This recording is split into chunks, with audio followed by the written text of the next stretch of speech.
oduu teenyaa jalqabaatiin. Pirezidaantiin Turkii waliigaltee Soomaaliyaa fi Itoophiyaa jidduutti taasifame cimsuun barbaachisaadha jedhan. Pirezidaantii Erdogan kana kan dubbatan waggaa tokko booda Johannesburgitti Abiyyi faana wal arguu hordofeeti. Oduudhuma wal qabateen ministeerri muummee Itoophiyaa Abiyyi Ahmad hooggantoota addunyaa 17 ol faana marii gaggeessanii hoogganaa dhaabbata fayyaa addunyaatiif dhalataa Itoophiyaa kan ta'an Dr. Teewodiroos Adaanoom faana osoo waliin dubbisin gara biyyaatti deebi'anii jedhame. Kunis aarii guddaa bulchaan Itoophiyaa Abiyyi Ahmad qabu ifatti mul'isa jedhame. Aarii Abiyyi Johannesburgitti mul'ate bal'inaan dhageessu. Oduu biraatiin artistii fi miseensa waraana bilisummaa Oromoo kan ta'an Jaalchichaan ajjeefaman. Ajjeefamuu isaatiin wal qabatee hedduun namoota akkuma Kamaal Heebboo gaafii cimaa yoo kaasan bulchiinsi godina Boorana Bahaa dhimma kanaaf deebii laateera. Gabaasa bal'aa arganne isin biraan geenya. Oduu itti aanuun deetaa ministeera nagaa duraanii kan ta'an obbo Taayyee Danda'aa irratti himanni dabalataa 3 banamuun dhagahame. Himannaalee kana keessaa tokko mootummaa Abiyyi Ahmad maqaa balleessuuf uummata Abiyyi irratti kakaasu kan jedhu banameera jedhame. Himannaa haaroo Taayyee irratti baname bal'inaan dhageessu. Oduu teenyaa xumuraatiin ammoo Itoophiyaa fi Eertiraa jidduutti waraanni dubbii hammaate gara waraana hamaatti jijjiiramaa jiraachuu BBC'n xiinxala bal'aa maxxanseen beeksise. Xiinxala BBC monitoring sana booda ambasaadarri Ameerikaa duraanii Itoophiyaan Asab humnaan fudhachuu ni dandeessi jechuun dubbii mallas yaadachiisan. Gabaasa guutuu isin biraan geenya akka mooltan daawwattootaaf hordoftoota Anolee Global Media. Oduuf odeeffannoo keenya galgala kanaa qabannee dhufneeti jirra. Odeeffannoo keenya ijoo isaa amma dhageessan guutuu isaa isin biraan geenya. Haga xumura sagantaa keenyaatti dhaggeeffachuun yaada qabdan gara koomentiitiin nuuf barreessaa. Viidiyoon keenya namoota hedduu biraa akka dhaqqabuuf immoo like, share, subscribe godhuun dagatinaa isiniin jenna. Kallattumaan gara gabaasa bal'aattiin isin qajeelcha.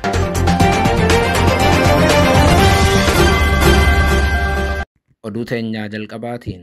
Pirezidaantiin Turkii waliigaltee Soomaaliyaa fi Itoophiyaa jidduutti taasifame cimsuun barbaachisaadha jedhan. Pirezidaantii Erdogan kana kan dubbatan waggaa tokko booda Johannesburgitti Abiyyi faana wal arguu hordofeeti. Oduudhuma wal qabateen ministeerri muummee Itoophiyaa Abiyyi Ahmad hooggantoota addunyaa 17 ol faana marii gaggeessanii hoogganaa dhaabbata fayyaa addunyaatiif dhalataa Itoophiyaa kan ta'an Dr. Teewodiroos Adaanoom faana osoo waliin dubbisin gara biyyaatti deebi'anii jedhame. Kunis aarii guddaa bulchaan Itoophiyaa qabu ifatti mul'isas jedhameera. Haaluma kanaan walga'iin G20 guyyaa lamaaf gaggeeffamaa ture haala milkii qabuun kaleessa xumurameera. Xumuramuu yaa'ii kanaa irratti hooggantoonni addunyaa bakka takka Tiraampitti kooflaniiru jedha gaazexeessaan CNN. Sababiin isaatis Doonaald Tiraamp walga'ii guddoo addunyaa tana erga Afrikaa kibbaa himatanii booda irraa hafuu gabaafnee turre. Himannaan Doonaald Tiraamp illee adiilee Afrikaa irratti mootummaan Afrikaa kibbaa duguggaa sanyii raawwateera jechuun ture. Walga'iin yeroo duraatiif Abiyyi waggaa 7 booda irratti hirmaatanii fi Ameerikaan immoo waggaa 27 booda irraa hafte kun Afrikaa kibbaa Johannesburgitti haala milkii qabuun gaggeeffamtee xumuramteetti. Yaa'ii hooggantoota addunyaa kanarratti yeroo jalqabaatiif kan hirmaatan ministeerri muummee Itoophiyaa Abiyyi Ahmad yaa'ii kanaan cinaatti hooggantoota addunyaa Johannesburg jiran hedduu faana wal gahanii marii taasisaniiru. Mariin kunis marii gamlamee irratti kan xiyyeeffatedha jedhame. Biyyoota hooggansi isaanii Abiyyi waliin mari'atan keessaa Afrikaa kibbaa, United Arab Emirates, Singapore, Turkiyyee, Vietnam, Faransaay, United Kingdom yookaan UK, Indonesia, German, Italy, Brazil, Netherland, Norway, Finland, India, Kooriyaa kibbaatiif barreessaa olaanaan dhaabbata mootummoota gamtoomanii keessatti argamu.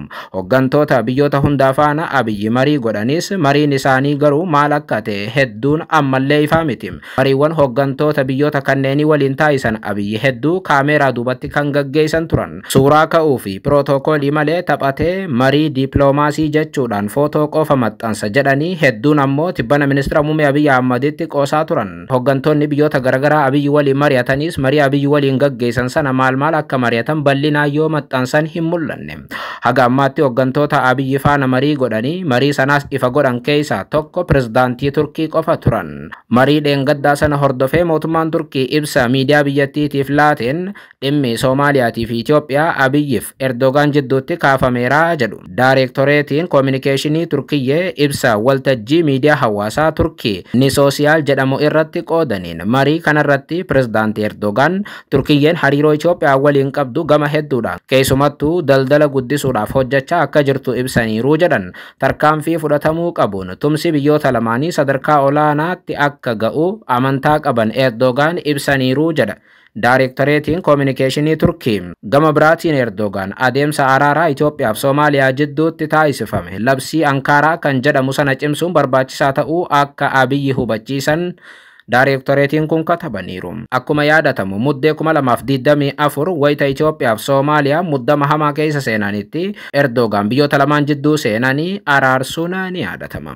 Muddamni biyyoota lamaanii waraanatti seenuu mala jedhamee sodaatamaa ture sun yoo xiqqaate waggaa tokkoof sababa Pirezidaantii Erdoganiin qabbanaa'eera.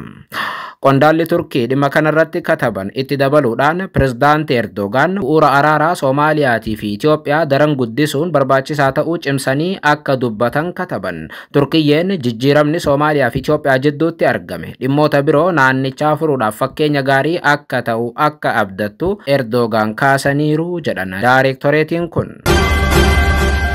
Oduudhuma wal qabateen Ministeerri Muummee Itoophiyaa Abiyyi Ahmad hooggantoota addunyaa 17 ol faana marii gaggeessanii hoogganaa dhaabbata fayyaa addunyaa tasuma hin dubbisne jedhame. Haaluma kanaan yaa'ii G20 irratti bulchaan Itoophiyaa Abiyyi Ahmad warra biyyoota garaagaraa hoogganan lakkoofsaan 17 ol kan ta'an dubbisanis dhalataa Itoophiyaa kan ta'anii fi WHO kan hoogganan yookaan immoo dhaabbata fayyaa addunyaa kan hoogganan Dr. Tewoodiroos Adaanom osoo hin dubbisin Abiyyi gara Itoophiyaatti akka deebi'ee himame. Dr. Tewoodiroos Adaanom illee akkuma Abiyyi hooggantoota addunyaa garaagaraa biraa dubbisanillee ministeera muummee Abiyyi Ahmad osoo hin qunnamin gara biiroo isaatti akka deebi'ee gabaafameera. Sababiin hooggantoonni lamaan kun jechuun Abiyyiif Dr. Tewoodiroos waldheeysaniif guddaa waraana Tigraayis jedhameera. Dr. Tewoodiroos Adaanom yeroo waraanni Tigraay gaggeeffamu waraana sanaan wal qabatee addunyaatti namoota booyan keessaa tokko turan. Abiyyis duguggaa sanyii Tigraay irratti raawwateera jechuun ifatti hoogganaan dhaabbata fayyaa addunyaa kun qeeqaa turan. Dr. Tewoodiroos dhalataa Tigraay qofa utuu hin taane qondaala TPLF turan. Yeroo waraanni Tigraay ture sanis ani Tigraay dhimmi harmee Tigraay na ilaallata jechuun hoogganaan dhaabbata fayyaa addunyaa kun cimsanii miidiyaalee addunyaatti dubbachaa turan. Kanaaf ammoo waraana 2020 haga 22 ture sana namoota addunyaatti waywaatuun waraanni sun akka dhaabbatu shoora olaanaa taphatan keessaas tokko turan. Waraana sanaan himannaa Dr. Tewoodiroos Adaanom deddeebiin dhiyeessaa turan hordofee bulchaan Itoophiyaa aarii guddaa kan qaban yoo ta'u Dr. Tewoodiroos propoogaandaa narratti gaggeessaniiru jechuun Abiyyi ni amanu. Hoogganaan dhaabbata fayyaa addunyaa kun baruma kana gurraandhala 15 haga 16 kan gaggeeffame walga'ii gamtaa Afrikaa irratti hirmaachuuf gara Finfinnee imaluudhaaf yaadanii tasa guyyaa sagantaan ga'e hafanii turuu gabaasaaleen ni ibsu. Kunis waldhibdeen Abiyyii fi isa jidduu jiru sadarkaa hamaa irra akka jiru mirkaneessaa jedhu xiinxaltoonni dhimmicha irratti yaada kennan. Waraanni Tigraay dhaabbatee wayyaaneef Abiyyi araaramanillee madaan yeroo waraanaa hoogganaa dhaabbata fayyaa addunyaatiif fi Abiyyi jidduu jiru ammallee furmaata dhabuu isaati. Amma dhibdeen jara lamaanii sadarkaa hamaa irra akka jiru kan mirkaneessu walga'ii G20 Afrikaa kibbaatti gaggeeffamaa ture sana ture. Lamaan Itoophiyaa irraa ta'anii fi sababa siyaasaatiin wal dhaban dhimma jabaa irratti dubbachuu qaban waa'ee fayyaa Itoophiyaa irratti osoo waliin dubbisin adda galanii jedhameera. Keessumaa yeroo vaayirasii hamaan Maarbarg jedhamu Itoophiyaa seenee lammiilee biyyattii ajjeesaa jirutti qondaaltonni Itoophiyaa sababa siyaasaatiin wal dhaban waa'ee dhimma fayyaa Itoophiyaa irratti marii hin goone jedhameera. Namoonni hedduun ammallee waraana Tigraay wal qabatee aarii guddaa kan qabu Dr. Tewoodiroos akka ta'etti amanu. Garuu faallaa kana Dr. Tewoodiroos Adaanom caalaa ministeera muummee Abiyyi Ahmadiitu aarii qabaa jedhu namoonni garis dhimmicha irratti yaada kennaniin. Oduu biraatiin artistii fi miseensa waraana bilisummaa Oromoo kan ta'an Jaalcichaan ajjeefaman. Ajjeefamuu isaatiin wal qabatee hedduun akkuma Kamaal Heeboo gaaffii cimaa yoo kaasan bulchiinsi godina Boorana Bahaa dhimma kanaaf deebii laateera.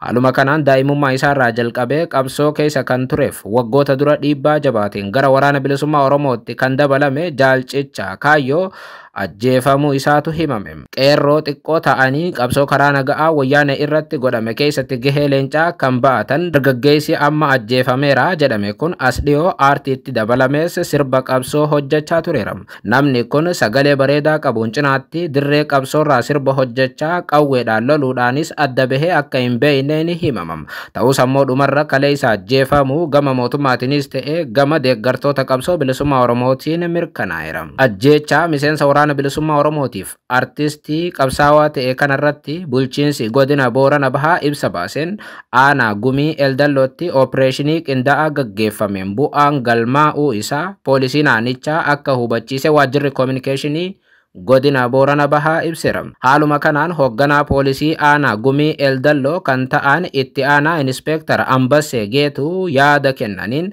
aanaa gumii Eldalloo ganda bulbul iddoo addaa dhakkaa barichaa bakka jedhamutti miseensonni poolisii farra riphee lolaa doomina humna nageenyaa aanaa liiban waliin hojii hojjetanii diina tokko wallisaa zoonii madda albuudaa kan ta'ee fi maqaan isaa Jaalcichaa Kaayyoo kan jedhamu irratti tarkaanfii fudhatameen ajjeefamuu hubachiisuu feenaa jedhan Ambassee Geetuun diina jechuudhaan kan isaan ibsan ammoo Jaalcichaa Kaayyoo ture. Namni kun ajjeefamuu isa kanarraa ammoo kilaashiin tokko, rasaasni 21, kaartaan tokko, moobaayilli gurguddaalee 2, moobaayilli xixiqqoon tokkoof paawar baankiin tokko akka irraa fuudhames qondaalli poolisii Inspektar Ambassee Geetuun himu. Oduun kun haga ammaa gama waraana bilisummaa Oromoo irraa kan hin mirkanoofne ta'us warri qabsaawaa kana faana hidhata qaban namni kun ajjeefamuu mirkaneessan. Gama mootummaati nama kana ajjeesuun akka injifannootti kan labsame yoo ta'u faallaa isaa garuu deeggartoonni qabsoo bilisummaa Oromoo ajjeechaa Jaalcichaa irratti woboon deebi'ii akka kennu gaafachaa jiru. Hedduun namoota wareegameera jecha jedhu Jaalcichaadhaaf hin quudhine. Akkuma Kamaal Heebboo qabsaawaan kunis ganamee ajjeefame jechuun shakkii qaban katabaa jiru. Warri dargaggeessa kana qabsoo keessatti jaallatan akka namoonni dhimma kanarratti yaada kennan jedhanitti yoo ta'e ajjeechaan isaa dhuguma waraana keessatti yoo ta'e akkamiin inni qofti kophaatti ajjeefama jechuun du'a isaa kana kophaa ta'uudhaaf gaaffii akka qaban himu. Artistii kan ta'an Jaalcichaa walumaa galatti waraana keessattis ta'u waraanaan ala ajjeefamuun isaa mirkanaa'eera. EJM odeeffannoo haga ammaa qabuun Jaalcichaan dhalataa Baalee ta'uu qabsootti ergama kame bubbuluu isaatiif dabrees aartii sirbaatti waggaa 2 dura akka dabalame mirkaneeffanneera.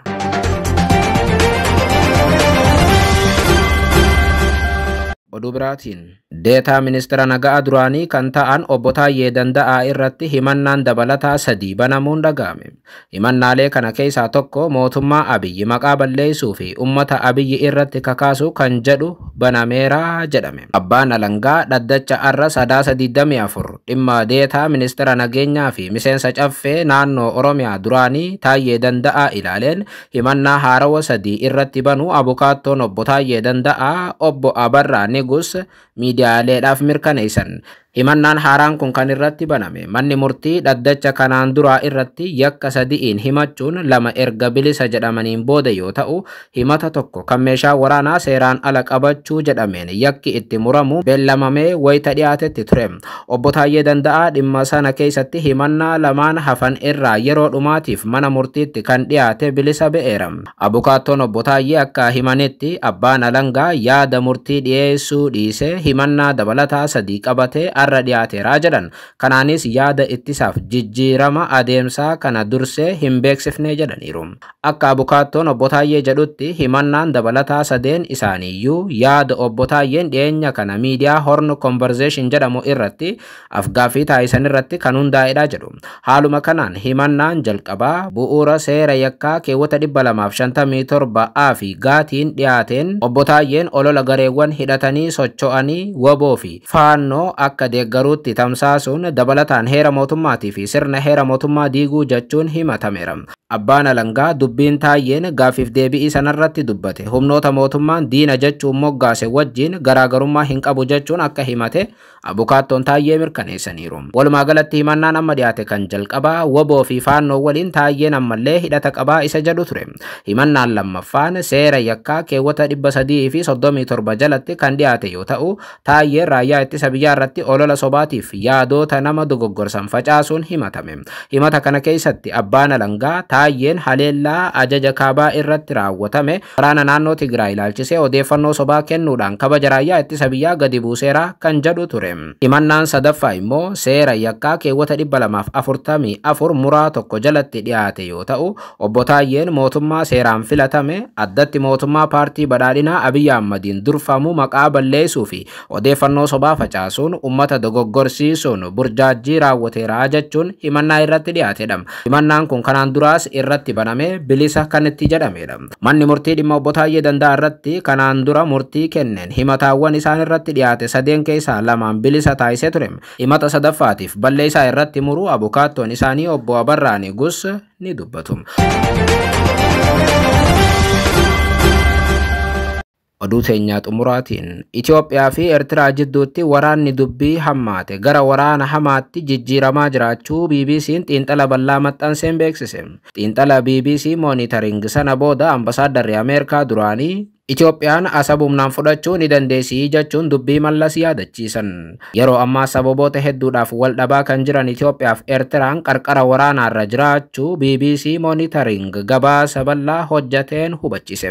BBC'n xiinxala eda hojjatee gadhiiseen ji'oottan darban keessa dubbiin diinummaa hamaan biyyoota ollaa Itoophiyaa fi Eertiraa jidduutti deemaa jiru gara wal dhibdee hidhannootti jijjiiramuu mala sodaan jedhu guddachaa dhufeera jedha. Itoophiyaan lafaan marfamte karaa Eertiraa Galaana Diimaa dhaqqabuudhaaf waamichi goote waraana dubbii hamaa akka kaase BBC'n ni eeram. Ministeerri muummee Itoophiyaa Abiyyi Ahmad jalqaba bara 2023 ifatti biyyi isaanii galaana seenuun dhimma jiraachuu akka ta'e labsaniiru. Yaada kanas biyyi Eertiraa kuffifteetti achumaan muddamni hammaatee jedha. Hariiroon biyyoota lamaanii yeroo baay'ee wal xaxaa turuu kan ibsu BBC'n lola waggoota kurnan lakkoofsise booda qarqara galaana Diimaa kiiloomeetira 1350 kan qabdu Eertiraan bara 1993 ifatti Itoophiyaa irraa adda baateetti. Kunis Itoophiyaa lafaan akka marfamtu taasiseera jedha BBC'n. Biyyoonni lamaan 1993 adda bahanillee waggaa 5 booda waraana daangaa bifa haarawaan biyyoota lamaan jidduutti dhalateen namoonni 100tti dhiyaatan akka lubbuu dhaban yaadachiisa BBC'n. Amma waa'ee asabii wal qabatee Itoophiyaan maal jechaa jirti kan jedhu yoo kaasu BBC'n Ministeerri muummee Itoophiyaa Abiyyi Ahmadii fi hoogganaa waraana Itoophiyaa Fiild Maarshaal Biraanuu Juulaa buufanni doonii Asab daangaa Itoophiyaa irraa gara kiiloomeetira 60 fagaatu kan Itoophiyaa ta'uu himuun humnaan buufata kana fudhachuudhaaf fedhii qaban akeekkachiisaniiru jedha BBC'n. Dubbiin Asab keenya tolaan diddu humnaan fudhanna jedhu gama Itoophiyaatii deddeebiin akka dhaga'amu ragaawwan adda addaa dhiyeessuun gabaasa kana keessatti kaaseera BBC'n. Akkasumas ammoo Keeniyaatti ambasaadarri Itoophiyaa soorama bahanii jiran Jeneraal Baacaa Dabalee Asab qabeenya Itoophiyaa waan ta'eef humnaan waan fudhatameef nus humnaan deebifanna jechuun dhaadataniiru jedha BBC'n. Dubbiin akkanaa wal fakkaataan qondaaltota Itoophiyaa irraa bal'inaan akka dhaga'amu BBC'n kaaseera. Dhimma kanaaf Eertiraan deebi'ii akka miilaatte jechuun gabaasa kan itti fufu BBC Monitoring doorsisa itti fufiinsaan Itoophiyaa irraa mudatuuf deebi'iin Eertiraan kennite ibsa gaggabaa X irratti ministeera odeeffannoo Yamaanee Gabramasqal irraa kenname qofa irratti kan daangeffame ta'uu yaadachiiseera. Dhiibbaa Itoophiyaan galaana Diimaa dhaqqabuudhaaf gootu balaa fi ajandaa summii imaammata lafa bade deeffachuu jechuun Eertiraan dhimmicha kuffifteetti jedha BBC'n. Waraanni lafarratti maal hojjechaa jira jechuun gabaasa kan itti fufe BBC'n haga ammaatti sochiin waraanaa gurguddaan naannoo daangaa biyyoota lamaanii keessatti akka hin mul'anne yookaan wal dhibdeen haga ammaatti guddaadha jedhamu akka hin eegalamne ibsa BBC'n. Haa ta'u malee Itoophiyaatti televezyiiniin mootummaa sirna eebba loltoota 10,000 lakkaa'aman kaampii leenjii waraanaa adda addaa keessatti agarsiisaa ooluu jedha.